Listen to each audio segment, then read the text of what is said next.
ನಮಸ್ಕಾರ. ನನ್ನ ಹೆಸರು ಜಲ್ಲಿ ಆಂಜನೇಯ ನಿರ್ಮಾಣ್ವಿ. ನಾವು ವೃತ್ತಿಯಿಂದ ಮಾಜಿ ಹೋದರು ಹಾಗೂ ಈಗ ಸದ್ಯ ವ್ಯವಸಾಯ ಮಾಡ್ತಾಯಿದ್ದೀನಿ.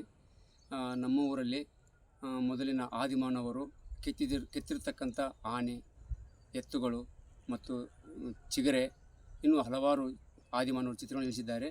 ಈ ಒಂದು ಚಿತ್ರ ನೋಡುವುದಕ್ಕೆ ನಾವು ಮೊದಲು ಚಿಕ್ಕವರಿದ್ದಾಗ 1995-96ರಲ್ಲಿ ನಾವು ಶಾಲೆಯಲ್ಲಿ ಓದಬೇಕಾದ್ರೆ ಗುಡ್ಡ ಹತ್ತಿದ್ವಿ.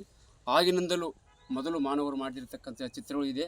ಈ ಒಂದು ಚಿತ್ರಗಳು ನೋಡುವುದಕ್ಕೆ ನಾವು ನಮ್ಮ ಸರ್ಕಾರಿ ಹಿರಿಯ ಪ್ರಾಥಮಿಕ ಶಾಲೆಯ ಕಡೆಯಿಂದ ಒಂದು ಗೊಪ್ಪೇರು ಓಣಿ ಅಂತಿದೆ. ಆ ಓಣಿಯಿಂದ ಗುಡ್ಡದ ನಾಮಪ್ಪ ರಸ್ತೆಯ ಪಕ್ಕದಲ್ಲಿ ಬಲಗಡೆ ಮೇಲೆ ಹತ್ತಿದರೆ ಈ ಎಲ್ಲ ಆದಿಮಾನವರು ಒಂದು ನಿರ್ಮಿತ ಮಾಡಿರ್ತಕ್ಕಂಥ ಚಿತ್ರಗಳನ್ನು ನಾವು ಕಾಣಬಹುದು. ಈ ಚಿತ್ರಗಳಲ್ಲಿ ವಿಶಿಷ್ಟತೆ ಇದೆ. ಇಲ್ಲಿಗೆ ಈಗಾಗಲೇ ಇತಿಹಾಸ ತಜ್ಞರು ಕೂಡ ಬಂದಿದ್ದಾರೆ. ನನ್ನ ಹೆಸರು ಡಾಕ್ಟರ್ ಚನ್ನಬಸಪ್ಪ ಮಲ್ಕಂದಿನ ಅಂತ, ಇತಿಹಾಸ ಉಪನ್ಯಾಸಕರು, ಸರ್ಕಾರಿ ಪ್ರಥಮ ದರ್ಜೆ ಕಾಲೇಜು, ಸಿಂಧನೂರು. ರಾಯಚೂರು ಜಿಲ್ಲೆಯಲ್ಲಿ ಇತಿಹಾಸವನ್ನು ನಾವು ಎರಡು ಪ್ರಕಾರವಾಗಿ ನೋಡುತ್ತೇವೆ. ಅದರಲ್ಲಿ ಪ್ರಾಗೈತಿಹಾಸಿಕ ಕಾಲದಲ್ಲಿ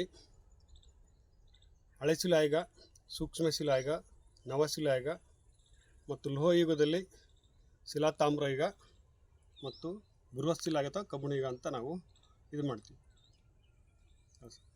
ಪ್ರಸ್ತುತ ದಿನಗಳವರೆಗೆ ಹಲವಾರು ವಿದ್ವಾಂಸರು ಈ ಪ್ರಾಗೈತಿಹಾಸಿಕ ಕಾಲದ ಬಯಲುಬಂಡೆ ಚಿತ್ರಗಳು ಮತ್ತು ಅಸ್ಥಿಪಂಜರಗಳು, ಬೂದಿ ದಿಬ್ಬಗಳನ್ನು ಮತ್ತು ಯಕ್ಷಾವಶನನ.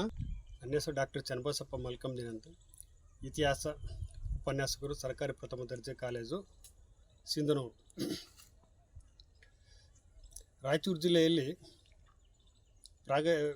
ಇತಿಹಾಸವನ್ನು ನಾವು ಎರಡು ಪ್ರಕಾರವಾಗಿ ನೋಡುತ್ತೇವೆ. ಅದರಲ್ಲಿ ಪ್ರಾಗೈತಿಹಾಸಿಕ ಕಾಲದಲ್ಲಿ ಹಳೆಶಿಲಾಯುಗ, ಸೂಕ್ಷ್ಮಶಿಲಾಯುಗ, ನವಶಿಲಾಯುಗ ಮತ್ತು ಲೋಹಯುಗದಲ್ಲಿ ಶಿಲಾತಾಮ್ರಯುಗ ಮತ್ತು ಬೃಹತ್ಶಿಲಾಯುಗ ಅಥವಾ ಕಬ್ಬುಣಯುಗ ಅಂತ ನಾವು ಇದು ಮಾಡ್ತೀವಿ. ಪ್ರಸ್ತುತ ದಿನಗಳವರೆಗೆ ಹಲವಾರು ವಿದ್ವಾಂಸರು ಈ ಪ್ರಾಗೈತಿಹಾಸಿಕ ಕಾಲದ ಬಯಲುಬಂಡೆ ಚಿತ್ರಗಳು ಮತ್ತು ಅಸ್ಥಿಪಂಜರಗಳು, ಬೂದಿ ದಿಬ್ಬಗಳನ್ನು ಮತ್ತು ಯಕ್ಷಾವಶನನ ಮಾಡಿದ್ದಾರೆ. ಅದರಲ್ಲಿ ರಾಯಚೂರು ಜಿಲ್ಲೆಯಲ್ಲಿ ರಾಬರ್ಟ್ ಬ್ರೂಸ್ಫುಟ್ ರವರಿಂದ ಲಾರ್ಡ್ ಲಿಯೋಡಾರ್ ಮನ್, G Yazdani, professor BK Thapar, Sundara, Ravi Korisettar, doctor Channabasappa ಮಲ್ಕಂದಿನ ಇನ್ನೂ ಮೊದಲಾದ ವಿದ್ವಾಂಸರು ಈ ಜಿಲ್ಲೆಯ ಹಲವಾರು ಪ್ರದೇಶಗಳಲ್ಲಿ ಈ ಪ್ರಾಗೈತಿಹಾಸಿಕ ಕಾಲದ ಒಂದು ಚಿತ್ರಗಳನ್ನು ಮತ್ತು ಬೂದಿ ದಿಬ್ಬಗಳನ್ನು ಕಂಡುಹಿಡಿದಿದ್ದಾರೆ. ಅದರಲ್ಲಿ ರಾಯಚೂರು ಜಿಲ್ಲೆಯಲ್ಲಿ ಮಸ್ಕಿ, ಬಿಲ್ಲಮರಾಯನಗುಡ್ಡ, ಮಲದಕಲ್, ಹಾಲ್ಕೋಡ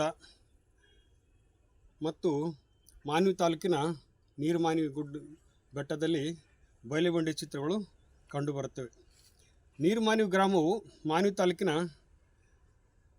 ಪೂರ್ವ ದಿಕ್ಕಿಗೆ ಬರುತ್ತಿದ್ದು, ಇಲ್ಲಿ ಸುಮಾರು 9 ಗುಡ್ಡಗಳಿದ್ದು, ಈ ಗುಡ್ಡಗಳಲ್ಲಿ ಕೆಲವು ಬಂಡೆಗಲ್ಲುಗಳು ಬಿಳಿ ಮತ್ತು ಕೆಂಪು ಶಿಲೆಯ ಬಣ್ಣಗಳಾಗಿದ್ದು, ಕೆಲವು ಗುಂಡುಗಳು ಕಪ್ಪು ಶಿಲೆಯ ದವುಗಳಾಗಿವೆ.